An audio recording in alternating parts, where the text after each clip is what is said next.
Hello my loves, I'm Ellie Frost. Thank you so much for being on my channel where we are talking about the multi-dimensional approach to rapidly and radically healing and transforming during and after narcissistic abuse. It's a multi-dimensional approach because we're dealing with the psychology, so your conscious and subconscious mind, your emotional body, your energetic field and your physical body in healing this. So spiritually, energetically, emotionally and physically, right? A comprehensive, integrated way, which is the best way to heal it because it's a multi-dimensional attack on us, right? Narcissistic abuse is something that hits us on every multi-dimensional level. So this video is about why you don't feel like you can let go of the narcissist. And I've made lots of videos on what I call the enmeshment, right? So our attachment to a narcissist is stronger than an addiction. The reason I teach that is because, you know, an addiction affects your physical and emotional body. If you're addicted to a substance, it's your physical body and your emotional body that's addicted. But when it's in narcissistic abuse, because of the level of spiritual and psychic attack, it's an enmeshment. It's like you've merged energy fields, right? So you're not just physically and emotionally attached, you're also psychically and spiritually attached. But I've got lots of videos on here about breaking psychic ties. You can totally break it. But I want you to understand that on top of the psychic attack, what happens in the subconscious brain is that we make the narcissist our source. So a big part of my sovereign program and my work, by the way, I'm getting such beautiful messages from people on, that are in that program. But honestly, this work works. It doesn't matter if you're still in the environment, you will start healing.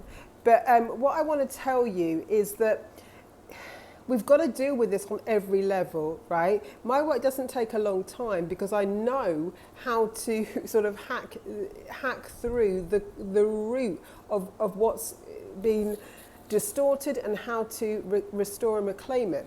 But one of the root subconscious programs is the narcissist is your source, which is why I made a video a while ago saying we make the narcissist our God. Let me explain. I know that can be triggering to hear, but there is a survival mechanism in our brain, right, that we're born to have because as children we have to make our parents our source. We need our parents to love us. We need our parents to provide for us, right? Food, shelter, water, you know, comfort, love.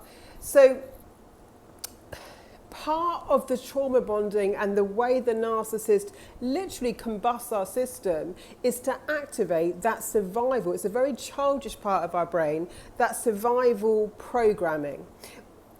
Excuse me.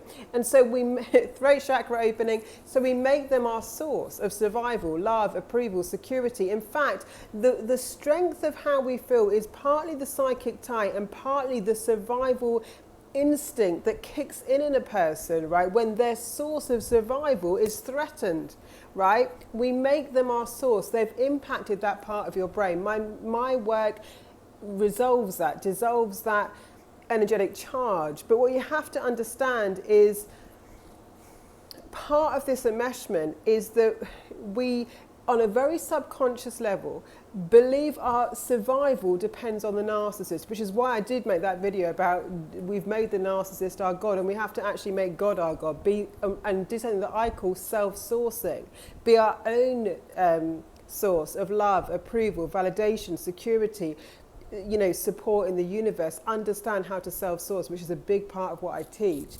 But knowing that, right, we can see that although it's a very strong enmeshment, yeah, and it's combusted your system, it's messed up your emotional responses and it's played on your survival instincts, it's still not true. So however, we feel very strongly that we need them to survive, but believe me, you don't. Even in hopeless circumstances, by connecting to your own sovereignty, your own ability to connect to the divine, God, what you believe in, higher power, your own personal power, you can actually break free, right? So many people stay attached, not because they're happy, not because they're fulfilled, not because they like being in the dynamic, because they're kind of more than addicted, they're enmeshed, And the narcissist has become their source of everything. They only feel good if the narcissist helps them feel good. The narcissist is literally messing with your receptors of pleasure and pain, and the human being responds to everything, right? The human being will do more, human beings, like us, right, will do more to avoid pain than often to receive pleasure. But our whole kind of very primitive being is focused around pleasure and pain. That's what drives and motivates behaviour. Even people that run restaurants know this, right? They mix in the food an optimum amount of salt and sugar in restaurant food, which is why you can eat so much of it that you couldn't eat that much at home, because it triggers the receptors of pleasure. You know, it messes with your chemistry basically, and it gives you the optimum kind of hit of pleasure, right? So when you mess up someone's system, like a restaurant can do this, where they mess with the salt and sugar balance on food that doesn't even need salt and sugar. But it gives you this kind of pleasure hit. You'll find you can eat more, or you will eat more than you'd usually be able to eat, because when those receptors are activated, the body focuses just on that. So the narcissist and the trauma bond and the way they completely combust your system, I hope this isn't too scientific, is that they're constantly being the one in charge of your pleasure and pain, right?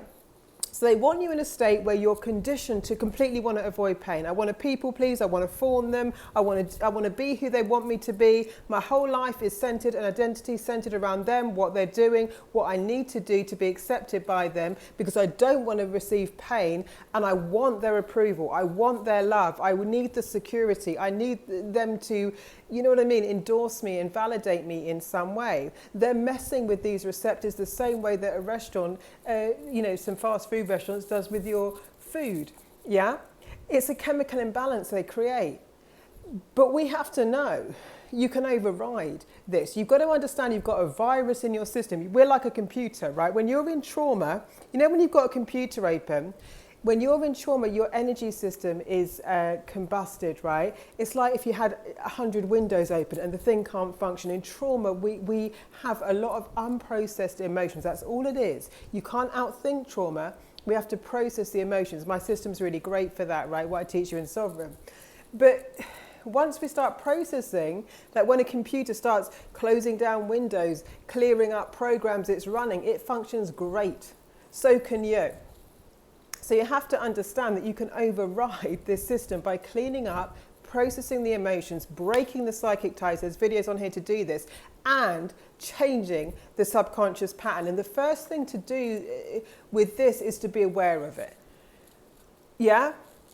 The intense trauma, attachment, enmeshment we feel is partly because we've been programmed to make, it's like a survival mechanism in the body and brain, and they're messing with our pleasure plane receptors, which are everything that drive human behavior. When you can be aware of that, you can witness it more. You can step back from it, you can process the feelings, you can see what's really going on. You know, what's so interesting is when you break psychic bonds, when you break trauma bonds with a narcissist, again, which I do very quickly with people, you realise you're probably not that attracted to this person. You've probably got nothing in common. You see, the push and pull of a trauma bond, the excitement of this pleasure plane dynamic creates so much chemical imbalance in you that everything you feel often is a trauma response. It's not actually a genuine connection in any way, right? You can heal even if you're in these relationships. Please come into my work if you can. But what I need you to know is that you can start being aware of what your body's doing that isn't actually real and isn't actually true, right? The narcissist is not your source. You can self-source. So another thing, I've done videos this week on identity and coming back to ourselves. When I become my own self-sourcing, entity, not like a possessed entity like the narcissist, but like when I am the source of my own love, validation, support, survival and security, when I make my emotional regulation on me, and I really don't teach, I know a lot of these coaches teach like, be in these environments and just have to keep regulating. We don't want a life where we're in such toxicity. We've got to regulate constantly because we're not living in abundance and thriving. What we want to do is break the ties. As soon as you get more regulated, you can manifest a much better life, no matter what your situation is, right? You'll be open to potential and possibilities, something you can't access in trauma, and when you're stuck in narcissistic abuse and not being authentic. But beyond that, we've got to start being our own source of those things. So just start raising your awareness, raise your consciousness. Is it really true that I couldn't survive without this person? I know you might think it's true, but question it. Be available for other ideas. There are many people that have realised they can. I mean, I was in dire straits, you know, in terms of I had a lot of disadvantages that most people don't have. And if I could get out of what I got out of, I'm promising you, you can, right? There's a way for you to survive on your own and be independent. That's what the narcissist takes away from you. So start questioning those beliefs. Start looking at them. Start regulating your subconscious brain, and don't believe the lie. You know, part of a trauma bond is wanting the person who causes the pain to be the one who takes it away. That's what a trauma bond does to you. However, right, an abuser is not the one who can take away your pain. We have to resolve the emotions and say no to, you know, behaviour that doesn't actually help us, doesn't actually support us, right? Just because we believe it, just because it's real, just because we feel it, doesn't mean it's true. So just some food for thought, guys. Food for thought. Lots of love, guys. I'm going to put the links in the comments, and I'll speak to you in the description. I'll speak to you soon.